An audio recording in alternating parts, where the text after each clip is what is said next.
Саламатсыздарбы? Апамдын тамактары каналына кош келиңиздер. Бүгүн биз аябай соонун чебиректердин рецепти менен бөлүшөбүз. Биз менен бирге болуңуздар. Эң эле алгач жарым стакандан бир аз көбүрөөк сууга жарым чай кашыктай туз салып эритип алдык. Ундун ортосун ачып, ортосуна 3 аш кашыктай өсүмдүк майынан куюу керек. Аралаштырып алып, сууну аз-аздан куюп, камыр кылып алабыз. Лопатка менен аралаштыруу кыйын болуп калганда, колубуз менен камыр кылууну баштайбыз. Мына ушундай, колго жабышпай тургандай, орто жумшактыкта камыр болот. Үстүн жабып, жылуу жерге коюп турабыз. Эми начинкасын даярдайбыз. Фарштын үстүнө 3 пиязды кыргычтан өткөрүп алдык.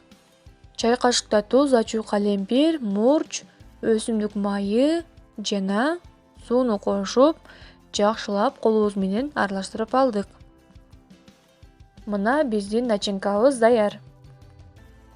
Эми камырды алып, ортосунан тешип, узунунан коюп, бычак менен майлап туурап алабыз. Баарысын зубала кылып, үстүн жабып коебуз. Бир-бирден алып, жаюуну баштайбыз.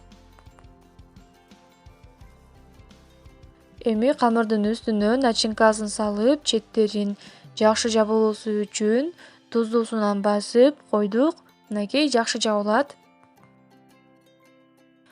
Ал эми четтерин кооздоо үчүн биз вилка менен кооздоп алдык.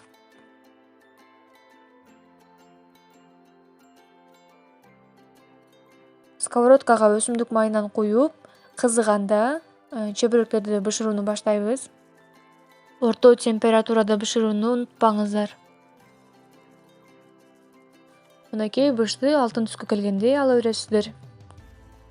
Чебиректерибиз даяр болду. Аябай тоюмдуу, даамдуу болду. Эң башкысы үй бүлөбүзгө жакты.